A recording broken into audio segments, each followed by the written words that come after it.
Hey guys, how's it going? Kevin Cleary here with a knife video for you. Today we're taking a look at the SOG Tac XR.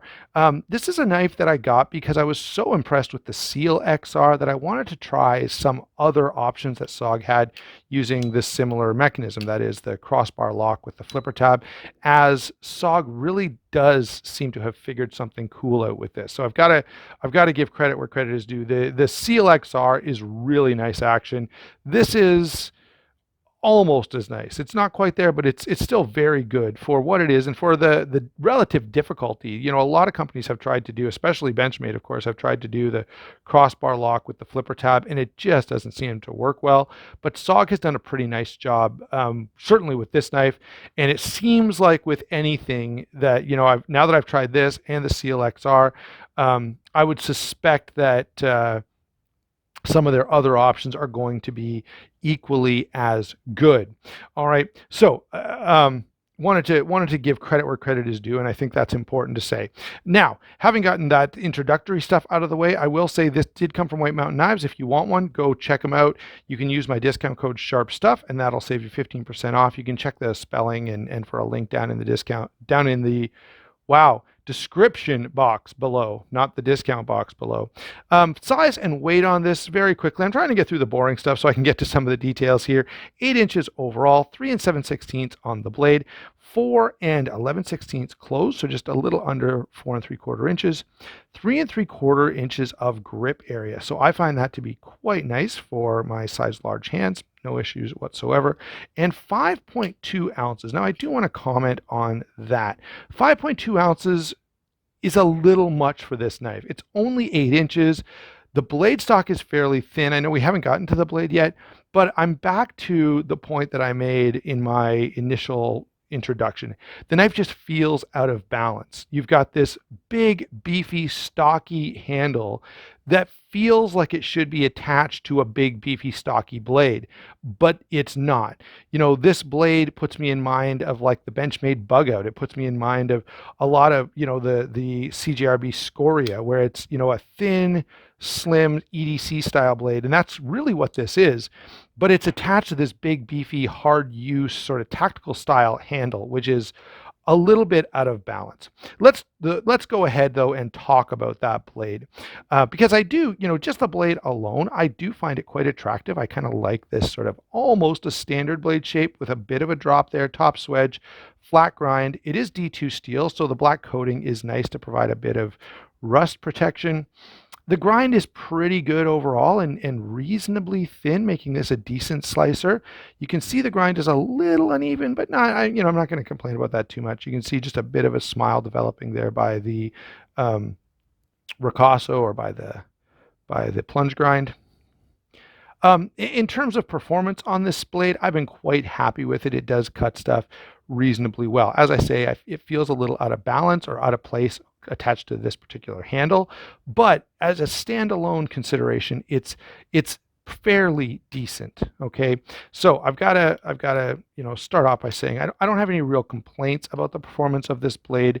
All right, just my complaint is more about the balance overall. D2 is fine for the price point, I think, and you know, a good performing steel. And SOG tends to do a decent job with heat treat. In fact, I've been pretty impressed with some of their other models. You know, they seem to get a pretty good performance, squeeze maybe pretty good performance out of their steel. Let's talk a little bit about action. This, of course, is a crossbar style lock, SOG's SR lock with a flipper tab and a thumb stud. Everything works pretty well. And again, we've got to, it needs to be said that this is not that easy to achieve. To get a knife where the crossbar lock works pretty well, that the flipper tab works and the thumb stud works, that's a pretty impressive feat. Now, the one complaint that I do have is if you flick this out with any authority whatsoever, sort of like I did there, you do get a bit of lock stick. And I've been flicking this and opening and closing it quite a bit. And the lock stick has persisted for, you know, all the time I've owned the knife.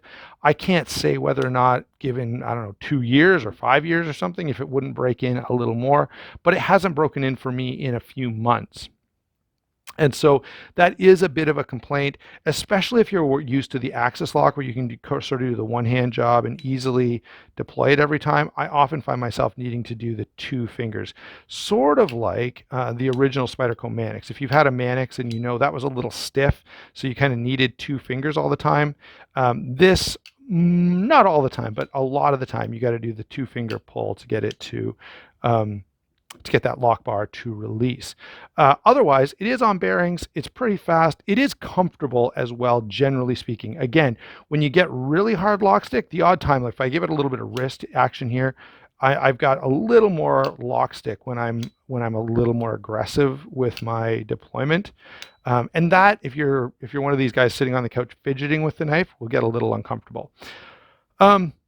The lock stick is not the end of the world because generally it goes away, and because at least the blade is already open. Okay, so when you need to cut something, the knife is out, you make your cut. Well, usually after the cut is made, you may clean off the blade, do whatever you got to do. It doesn't really matter if the lock sticks a little bit at that point because sort of the main job has already been done. All right. So I'll throw that out there. Overall, I'm reasonably impressed with this action, especially considering what it is. And I've felt some Benchmades that tried to do the flipper tab. I think the 300 was a good example where it just really didn't function very well. It needed a different mechanism to achieve a better detent. And on the SOG flippers, they've done a really, really good job. Let's move on and talk about this handle and the ergonomics and the construction. So we have a fairly substantial handle here, FRN backspacer, G10, nicely coated on the scales, fairly thick. Look at those steel liners there, big, hefty, thick steel liners. So this handle is a hard use handle for sure. It's hand filling, it's comfortable, it's tactile. Like this is a really, really great handle for a hard use slash tactical knife. It really is. And again, every time I feel this knife in hand, I'm always just a little bit disappointed with this blade. It's just the matching seems off. All right. Now there are certainly some advantages to that. You do get a nice big hand filling comfortable handle, but you're definitely adding some weight and some girth to the knife that feels a little out of place. I think I know I'm belaboring this point a lot, but because every time I pick up the knife, I really notice it. Well, overall, I would say this is a good knife. All right, I want to be clear about that. I don't want to be, I don't want to be perceived as hating on this too much because I really actually enjoy it. But every time I pick it up, it just feels wrong. It feels out of balance to me because it's got this big, heavy-duty, tactical, crazy handle with what's a pretty svelte blade. All right. The other thing I will say is there is some milling. It's hard for you to see it there, but you'll have to take my word for it. These are skeletonized a little bit to save on some weight. Could probably be more, or just have gone with thinner liners. And really the whole thing, if this whole handle was about 1/8 of an inch thinner, I would just be ranting and raving about the absolute perfection of this knife. And so want to throw that out there. As it stands, it's still good. It's grippy. It's comfortable. It's got Wow, it's got a good traction plan. Everything feels good in all the right places. You do have a deep carry clip that is movable, left or right side carry, and I love that it's a nice short clip.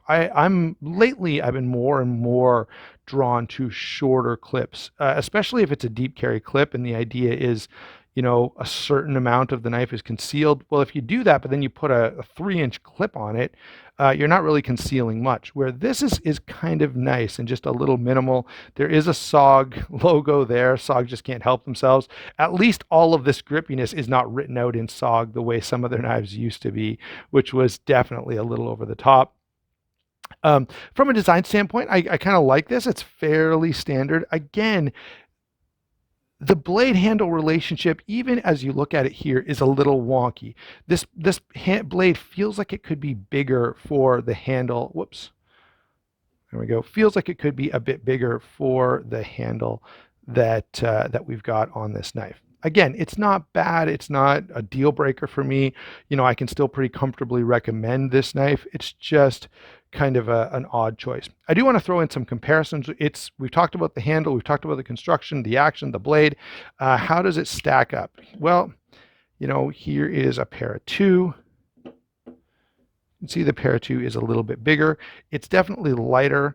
I feel like the para 2 does a better job of achieving a really good EDC style blade, even though the blade stock is a little bit thicker. Okay, and that's one of the things that throws me off a little on this. I want to compare this to the Scoria.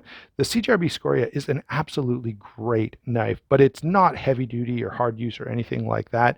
On the other hand, and it does, the blade is not hard use, the handle's not hard use, but it's a pretty well balanced design. I want to throw in another knife. This is the Real Steel H1. This is a more heavy duty hard use style knife, but again, it balances out. The blade is pretty thick, the grind is fairly hefty, and so the handle and the blade match. Same here, the handle and the blade match. Here, it's almost like you took a knife handle from here, a blade from here and a handle from here and tried to put them together. And it's not bad, but it just feels a little out of balance. So those are a couple comparisons for you. I'm not going to belabor that point. I'm not going to give you too many more comparisons just because I don't have any more with me. So there you go. But those are also knives that people are mostly pretty familiar with. So overall, I think SOG has done a nice job. All right. I would still say the Flash or the Flash AT or the Seal XR are probably the best knives in their lineup. They're the most compelling, but this is sort of a nice middle ground. It could have been a nicer middle ground if the handle was not quite as bulky. But as it stands, this is a useful, comfortable knife that's reasonably easy to carry and quite enjoyable overall. There you go, guys. I hope that gives you enough information to know whether or not you'll appreciate this knife. Thanks a lot for watching. Don't forget to like and subscribe, and don't forget to check out that channel sponsor that's listed in the description box, White Mountain Knives. Thanks a lot. We will talk to you soon.